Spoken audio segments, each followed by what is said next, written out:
A fantastic behaviour of the chief minister ಇದು. Actually model. ಕೊಟ್ಟ ಮಾತುಗಳಿಗೆ ರಾಜಕಾರಣದಲ್ಲಿ ಅಧಿಕಾರವನ್ನು ಬಿಟ್ಟು ಕೊಡುವಾಗ ಯಾವುದೂ ನೆನಪಿರಲ್ಲ ಯಾರಿಗೂ. ಅಧಿಕಾರ ಬಿಟ್ಟುಕೊಡು ಅಂದಾಗ ಯಾರಿಗೆ ನೆನಪಿರುತ್ತೆ? 1 ವರ್ಷ ಅಗ್ರಿಮೆಂಟ್ ಮಾಡ್ಕೊಂಡು ಬರೋ ಮೇಯರ್ಗಳು ಬಿಟ್ಕೊಡಲ್ಲ ಅಂತಾರೆ, ಪಂಚಾಯಿತಿ ಅಧ್ಯಕ್ಷಗಳು ಬಿಟ್ಕೊಡಲ್ಲ ಅಂತಾರೆ, ಬೋರ್ಡ್ ಅಂಡ್ ಕಾರ್ಪೊರೇಷನ್ ಅವ್ರುಗಳು ಅಥವಾ ಇನ್ಯಾರೊಬ್ರು 3 ತಿಂಗಳು ಶಾರ್ಟೇಜ್ ಇದೆ ಅಂತ ಹೈಕೋರ್ಟ್ಗೆ ಹೋಗ್ತಾರೆ. ನನಗೆ 3 ತಿಂಗಳು ನನ್ನ ಟರ್ಮ್ ಪ್ರಕಾರದಲ್ಲಿ ಶಾರ್ಟೇಜ್ ಇದೆ ಅಂದ್ಬಿಟ್ಟು ಅಲ್ಲಿ ಹೋಗ್ತಾರೆ. ಅಂಥದ್ರಲ್ಲಿ ಒಬ್ಬ ಮುಖ್ಯಮಂತ್ರಿ ಇಷ್ಟು ದೀರ್ಘಕಾಲ ಆಡಳಿತ ನಡೆಸಿದವರು ಮತ್ತು ತನ್ನ ಹಿಂದೆ MLAಗಳು ಇದ್ದಾರೆ ಅಂತ ಗೊತ್ತಿರುವವರು ಮತ್ತು ಬೇರೆ ವಿಚಾರದಲ್ಲೂ ಅಷ್ಟೇ ಶಕ್ತಿಯನ್ನು ಉಳಿಸಿಕೊಂಡಿರುವವರು ಅತ್ಯಂತ ಸ್ಮೂತಾಗಿ ನಾನು ಕೊಟ್ಟ ಮಾತಿನಂತೆ ಹೊರಡ್ತೀನಿ ಅಂತ ಹೇಳಿ ಹೊರಡೋದಿದೆಯಲ್ಲ, it requires lot of guts ಬೇಕು ಅದಕ್ಕೆ. ಹೌದು. ರಾಜ್ಯಪಾಲರ ಕಾರ್ಯದರ್ಶಿಗೆ ಒಬ್ಬ ದೀರ್ಘಕಾಲ ಅಧಿಕಾರವನ್ನು ನಡೆಸಿರುವ ಮುಖ್ಯಮಂತ್ರಿ, ರಾಜ್ಯ ಕಂಡ ಮುಖ್ಯಮಂತ್ರಿಗಳಲ್ಲಿ ಅತ್ಯಂತ ದೀರ್ಘಕಾಲದ ಅಧಿಕಾರವನ್ನು ನಡೆಸಿರುವ ಮುಖ್ಯಮಂತ್ರಿ, ಯಾವ ಸಮಸ್ಯೆಯೂ ಇಲ್ಲದೆ ಹೂ ಎತ್ತಿದಂತೆ ನಿಮಗೆ ಅಧಿಕಾರ ವರ್ಗಾವಣೆ ಆಗುತ್ತಿರುವ ಸಂದರ್ಭದಲ್ಲಿ, ಮುಂದಿನ ನಾಯಕ ಯಾರು ಎಂಬುದನ್ನು ತಾನೇ ಪ್ರಕಟ ಮಾಡಿರುವ ಸಂದರ್ಭದಲ್ಲಿ ಮತ್ತು ಆ ನಾಯಕ ಅವರ ಜೊತೆಯೇ ಸಾಗಿ ಹೋಗಿರುವ ಸಂದರ್ಭದಲ್ಲಿ ಆತುರವೇನಿತ್ತು? I no idea. ಇನ್ನೊಂದು ಇಂಪಾರ್ಟೆಂಟ್ ಸರ್, DK ಶಿವಕುಮಾರ್ ಜೊತೆಗಿನ ಒಗ್ಗಟ್ಟನ್ನು ಪ್ರದರ್ಶನ ಮಾಡೋದು, ಅವರಿಂದ ಆ ಕಡೆಯಿಂದನೇ ಫೋಟೋಗಳು ಬಂದಿದ್ದು, ಕಾಲಿಗೆ ಬಿದ್ದಿದ್ದು, ಅಪ್ಕೊಂಡಿದ್ದು, ಅಂದರೆ ನಾವು ಕಾಲಿಗೆ ಬಿದ್ದು ಅಪ್ಕೊಂಡ ತಕ್ಷಣ ಒಗ್ಗಟ್ಟ. ರಾಜಕಾರಣದಲ್ಲಿ ಇದೆಲ್ಲವನ್ನೂ ಸಾಂಕೇತಿಕವಾಗಿ ಸಂದರ್ಭಕ್ಕೆ ಅನುಕೂಲವಾಗಿ ನೋಡಬೇಕೇ ಹೊರತು ಅದಕ್ಕೆ ಡೀಪ್ ಆಗಿ ಸೈದ್ಧಾಂತಿಕವಾಗೋ ಯಾವುದಕ್ಕೂ ಅದಕ್ಕೆ ಅರ್ಥವನ್ನು ಕೊಡಬಾರ್ದು. ಹಾಗನ್ಬಿಟ್ಟು DKಗೆ ಗೌರವ ಇಲ್ಲ ಸಿದ್ದರಾಮಯ್ಯ ಮೇಲೆ. DKಗೆ ಸಿದ್ದರಾಮಯ್ಯ ಮೇಲೆ ಗೌರವನೂ ಇದೆ, plus he knows the value of Siddaramaiah also. ಅದು ಸಿದ್ದರಾಮಯ್ಯ ಅದು ಗೊತ್ತಿಲ್ಲದೆ DK ಇಷ್ಟು ದಿನ ರಾಜಕಾರಣ ಮಾಡ್ಕೊಂಬರೋಕ್ಕಾಗಲ್ಲ. ಮುಂದೆಯೂ ಸಿದ್ದರಾಮಯ್ಯನವರ ಅವಶ್ಯಕತೆ ಚುನಾವಣಾ ರಾಜಕೀಯದಲ್ಲಿ ಬೇಕಿದೆ ಅನ್ನೋದು ಅವ್ರಿಗೆ ಗೊತ್ತಿದೆ. ಯಾಕೆ? ಚೀಫ್ ಮಿನಿಸ್ಟರ್ ಸಿದ್ದರಾಮಯ್ಯ ಆಗಿದ್ದ, ಈಗಲೂ CM ತಾನೇ ಅವರು, ಮುಖ್ಯಮಂತ್ರಿ ಸಿದ್ದರಾಮಯ್ಯನವರು ನೋಸ್ ವೆಲ್ ದಟ್ ನನಗೆ ಮುಸ್ಲಿಂ ಮೇಲೆ ಒಂದಿಷ್ಟು ಹಿಡಿತ ಇದೆ ಅನ್ನೋ ನಂಬಿಕೆ ಇದೆ ಅವರಿಗೆ. ಹಾಗಾಗಿ ಮುಸ್ಲಿಂ ಮತ್ತು ಕುರ್ಬಾ ವೋಟ್ ಬ್ಯಾಂಕ್ ವಿಚಾರದಲ್ಲಿ ಸಿದ್ದರಾಮಯ್ಯನವರ ಪಾತ್ರ ರಾಜ್ಯದ ರಾಜಕಾರಣದಲ್ಲಿ ಇನ್ನೂ ಕೆಲವು ವರ್ಷಗಳಿರುತ್ತವೆ. ಅಷ್ಟು ಬೇಗ ಅದು ನಶಿಸಿ ಹೋಗಲ್ಲ. ಅದು ಯಾರೇನೇ ಭಾಷಣ ಬಿಗಿಬೋದು ಬೇಕಾರೆ, ಆ ಅರಿವು ಹೊಸ ಮುಖ್ಯಮಂತ್ರಿಗೆ ಇದೆ ಅಂತ ನಾನು ಪರಿಭಾವಿಸ್ತೀನಿ. CLP ನಾಯಕರಾಗಿ DK ಆಯ್ಕೆ ಆಗೋದು ಬಹುತೇಕ ಖಚಿತ. ಸೋಮವಾರ ಸಂಜೆ ಮತ್ತೆ ಅದೇ ತಪ್ಪು ಮಾಡಿಬಿಡಿ, ಬಹುತೇಕ ಮಹತೇಕ ಖಚಿತ ಅಷ್ಟೇ ಮುಗೀತು. ಅಲ್ಲ sir, DK Suresh DK Suresh ಬುದ್ಧಿ ಇಲ್ಲ ಅಂತ ನನಗೂ ಇಲ್ವೇನ್ರಿ ಹಂಗಾರೆ? ನೀವು ಒಳ್ಳೆ ಕತೆ ಆಯ್ತು ನನಗೆ. ಸುಮ್ಮನೆ ಯಾರ ಮುಂದೆ ಡ್ರಾಮಾ ಆಡ್ತಾರೆ ಇವರೆಲ್ಲ. ಎಸ್, ಸುಮ್ಮನೆ ನಿಮ್ಗೆ ಕೆರಳಿಸ್ಬೇಡಿ. ಎಲ್ಲದರಲ್ಲೂ ಕಂಡಿದ್ರಲ್ಲೆಲ್ಲ ಡ್ರಾಮಾ ಮಾಡೋಕ್ಕೆ ಹೋಗಬೇಡಿ. Yes, what we know is known. ಒಬ್ಬ ಮುಖ್ಯಮಂತ್ರಿಯಾಗಿ ಹೊರಗೆ ಹೋಗ್ತಿರೋ ವ್ಯಕ್ತಿ ನಾಳೆ ಬರ್ತಿರುವ ಮುಖ್ಯಮಂತ್ರಿ ಹೆಸರನ್ನ ಪ್ರಕಟ ಮಾಡ್ತಾರೆ ಅಂತಂದ ಮೇಲೆ ಬ್ರೇಕ್ಫಾಸ್ಟ್ ಮೀಟಿಂಗಲ್ಲಿ ಏನ್ರಿ ಮೀನಿಂಗು? ಅವರೇ ಅಂತ ಸುಮ್ಮನೆ ಹೊಡಿತಾರೆ. ಆಪರೇಷನ್ ಆಗಿರುತ್ತೆ, ಡಾಕ್ಟರ್ ಬಂದು ಆಪರೇಷನ್ ಸಕ್ಸಸ್ ಅಂತ ಹೇಳ್ತಾರೆ.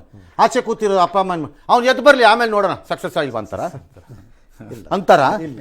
ಏನಂತಾರ? ತಕ್ಷಣ ತಂದೆ ತಾಯಿ ಆಚೆ ಕೂತವರು ನಿಮ್ಮ ಕೈ ಮುಗಿತೀನಿ ಡಾಕ್ಟ್ರೆ ಉಳಿಸ್ಕೊಟ್ಬಿಟ್ರಿ ನನ್ನ ಮಗನ ಅಂತಾರೆ ಅಥವಾ ಮಗಳನ್ನ ಅಂತಾರೆ ತಾನೇ? ಹೌದು. ಮತ್ತೆ 3 ವರ್ಷಗಳ ಕಾಲ ಮಾಧ್ಯಮಗಳು ಕೊಟ್ಟ ಸಹಕಾರಕ್ಕೆ Siddaramaiah no, I refuse to take your ಕೃತಜ್ಞತೆ ಸಲ್ಲಿಸಿದ್ದನ್ನು ನಾನು ತಗೋತಾ ಇಲ್ಲ, ನಾನು ಒಪ್ಕೊಳ್ಳಲ್ಲ. ನಾನು ವೈಯಕ್ತಿಕವಾಗಿ ಹೇಳೋದು, ಬಿಕಾಸ್ ನೀವು ಕಾಲಕ್ಕೆ ಸಮಯಕ್ಕೆ ತಕ್ಕಂತೆ ರಾಜೀನಾಮೆ ಕೊಟ್ರಿ, ಕರೆಕ್ಟ್, ಒಪ್ಕೋತೀನಿ, ನಾನು ಇಲ್ಲ ಅಂತ ಹೇಳೋಕ್ಕಾಗಲ್ಲ.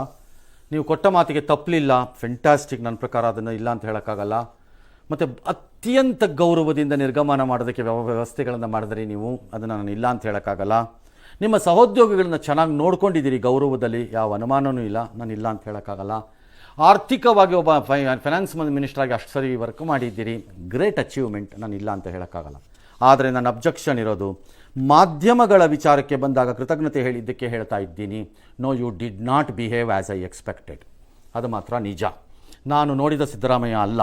ನಿಮ್ಮ ಸುತ್ತಲೂ ಕಿವಿ ಕಚ್ಚುವವರ ಮಾತುಗಳನ್ನು ಕೇಳಿದ್ರಿ, ಅದರ ಪರಿಣಾಮ ಯು ಬಿಹೇವ್ಡ್ ವೆರಿ ಬ್ಯಾಡ್ಲಿ. ನನ್ನ ಪ್ರಕಾರದಲ್ಲಿ ಮಾಧ್ಯಮದ ವಿಚಾರದಲ್ಲಿ ನನ್ನ ಮೂಗಿನ ನೇರಕ್ಕೆ ಕೆಲವು ಸುದ್ದಿಗಳು ಬರಲಿಲ್ಲ ಅಂತನೋ ಅಥವಾ ಕೆಲವು ಬೆಳವಣಿಗೆಗಳಾಗಲಿಲ್ಲ ಅನ್ನೋ ಕಾರಣಕ್ಕೆ ನೀವು ದ್ವೇಷ ಸಾಧನೆಯನ್ನು ಮಾಡಿದ್ರಿ. ನಿಮ್ಮ ಮೊದಲನೇ ಟರ್ಮಲ್ಲಿ ನನಗೇ ಆ ಪಾಠವನ್ನು ಕಲಿಸಿದ್ದೀರಿ. ನಮ್ಮ ಜಾಹೀರಾತುಗಳನ್ನು ನಿಲ್ಲಿಸಿದ್ರಿ, ನಾನು ಅದಕ್ಕೆ ತಲೆ ಕೆಡಿಸ್ಕೊಳ್ಳೋಕೆ ಹೋಗಲಿಲ್ಲ. ಆದರೆ ಎಂದೂ ನಿಮ್ಮಗಳ ವಿರುದ್ಧ ನಾವು ಮಾಡಲಿಲ್ಲ. ನಾವು ಜರ್ನಲಿಸಮ್ನ ನೀತಿ, ಧರ್ಮ, ನ್ಯಾಯದ ಪ್ರಕಾರವೇ ರಿಪೋರ್ಟ್ ಮಾಡ್ತಾ ಹೋದ್ವಿ. ಇನ್ನು ಎರಡನೇ ಬಾರಿ ಈಗ ಬಂದಾಗ ಅದು ಯಾರೋ ಆಫೀಸರ್ಸೋ ಅಥವಾ ನಿಮ್ಮ ಸುತ್ತಮುತ್ತಲಿರುವಂಥ ಕಚಡಗಳು ನನಗೆ ಗೊತ್ತಿಲ್ಲ ಅವ್ರು ಯಾರು ಅಂತ, ಅವ್ರ ಮಾತನ್ನು ಕೇಳ್ಕೊಂಡು ಕಳೆದ 8 ತಿಂಗಳಿಂದ ನಿಲ್ಲಿಸಿದ್ರಿ. ಮಾಧ್ಯಮದ ಒಂದು ಭಾಗಕ್ಕೆ ಕೊಟ್ರಿ, ಇನ್ನೊಂದು ಭಾಗವನ್ನು ನಿರ್ಲಕ್ಷ್ಯಕ್ಕೆ ಗುರಿ ಮಾಡಿದ್ರಿ. ಈ ದ್ವೇಷವನ್ನು ನಾನು ಇನ್ಯಾವ ಮುಖ್ಯಮಂತ್ರಿಯಿಂದಾನೂ ನೋಡಿರಲಿಲ್ಲ, ಈ ಥರದ ದ್ವೇಷವನ್ನು. ಹಾಗಾಗಿ ಅಷ್ಟರ ಮಟ್ಟಿಗೆ ನಾನು ನಿಮ್ಮ ಮಾತನ್ನು ಒಪ್ಪುವುದಿಲ್ಲ. ಇದು ಹೈಕಮಾಂಡಿನ ಸ್ಮೂತ್ ಎಕ್ಸಿಟಿನ ಸೂತ್ರ ಅಂತ ಯಾರು ಬಂದು ನನಗೆ ಹೇಳಿದ್ರೆ ಕೆನ್ನೆ ಹೊಡಿತೀನಿ ನಾನು. ಸಿದ್ದರಾಮಯ್ಯನ ನಡವಳಿಕೆಯಿಂದಾಗಿ ಅದು smooth. You should give him that credit. ಈಗ ನಾನು ಇದರ ಹಿಂದೆ ಹೇಳಿದ ಮಾಧ್ಯಮದ ಅನುಭವಕ್ಕೂ ಇದಕ್ಕೂ ಸಂಬಂಧ ಇಲ್ಲ. This is exactly what journalism I have practised.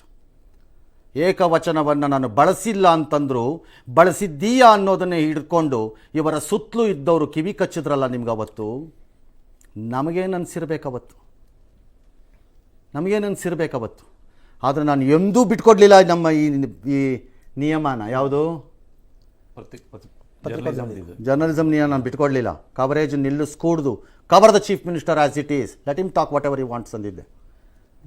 Okay, ಈಗಲೂ ಹೇಳ್ತೀನಿ, ಈ ಸ್ಮೂತ್ ರಾಜಕಾರಣಕ್ಕೆ ಅಶೋಕ್ ಗೆಹ್ಲೋಟು, ಸಚಿನ್ ಪೈಲಟ್ಟು, ಮತ್ತೊಂದು ಹೈಕಮಾಂಡ್ ಏನೋ ದೇವ್ರ ಥರ ಕೆಲಸ ಮಾಡಿಬಿಡ್ತು. ನೋ, ಸಿದ್ದರಾಮಯ್ಯನವರ ಗುಡ್ ನಡವಳಿಕೆಯಿಂದಾಗಿದ್ದು ಸ್ಮೂತೇ ಹೊರತು ಇನ್ಯಾರಿಂದಾನೂ ಅಲ್ಲ. ಇಫ್ ಯು ಹ್ಯಾಡ್ ರೆಸಿಸ್ಟೆಡ್, ಇದು ಗೋಜಲಿ ಎದ್ದು ಗಲೀಜಾಗೋಗ್ತಿತ್ತು. ಗಲೀಜಾಗಕ್ಕೆ ಯಾವ ಸಮಸ್ಯೆನೂ ಇರಲಿಲ್ಲ. ಅದರಿಂದ ಪರಿಣಾಮವಾಗಿ ಸಿದ್ದರಾಮಯ್ಯವ್ರಿಗೆ ಲಾಭ ಆಗ್ತಿತ್ತೋ ಇಲ್ವೋ ನನಗೆ ಗೊತ್ತಿಲ್ಲ. I have no idea. But ಗಲೀಜಾಗೋಗ್ತಿತ್ತು. ಬೇಕಾದ್ರೆ ಆ ಗಲೀಜು ಮಾಡಿಸಲಿಕ್ಕೆ ಅವರ ಸುತ್ತಲೂ ಕೆಲವರು ಇದ್ದರು. I think they have attempted. ಅದು ವರ್ಕ್ ಆಗಿಲ್ಲ. ಡೆಲ್ಲಿಗೆ ಹೋಗಿ ಬಂದ್ಮೇಲೂ ಜಾಸ್ತಿ ನಂಗೆ ಗೊತ್ತಿಲ್ಲ. I will not speak. ಅದಕ್ಕೆ ಇನ್ನೊಂದು ದಿನ ಇಟ್ಕೋತೀನಿ ಮಾತಾಡೋಕ್ಕೆ. ಈಗ ಹೆಂಗೆ ಇವತ್ತು ಮಾಧ್ಯಮದ ಮಾತಾಡಿದ್ದೀನೋ ಅದೇ ಥರ ಇನ್ನೊಂದು ದಿನ ಇಟ್ಕೋತೀನಿ ಅದನ್ನು ಮಾತಾಡೋಕ್ಕೆ. This is the stand of public TV. We will stand. ಆ ಕಡೆ ಅಲ್ಲ ಈ ಕಡೆ ಅಲ್ಲ. ತಪ್ಪಾಗಿದ್ರೆ ತಪ್ಪೆ, ಸರಿ ಇದ್ರೆ ಸರಿನೇ. ಖಂಡಿಸಿ. ಜರ್ನಲಿಸಮ್ ಅಲ್ಲಿ ಹೈಕಮಾಂಡ್ ಇಲ್ಲ, ನಾನೇ ಹೈಕಮಾಂಡ್ ಈ ಆಫೀಸಲ್ಲಿ. ಹಾಗಾಗಿ ನನಗೆ ಯಾರು ಡೈರೆಕ್ಷನ್ ಕೊಡಕ್ ಬರಲ್ಲ, ನೀನ್ ರಾಜೀನಾಮೆ ಕೊಟ್ಟು ಹೋಗು ಅಂತ. ಅರ್ಥ ಆಯ್ತಾ? ಹಾಗಾಗಿ ನೀವು ಅಂತ ಯಾವುದೇ ಕನಸುಗಳಿಗೆ ಅವಕಾಶ ಕೊಡಬೇಕು. ಈ MTV ಸಿಟಿ ಯುಗದಲ್ಲಿ ಖುಷಿಯಾಗಿರ್ಬೇಕು.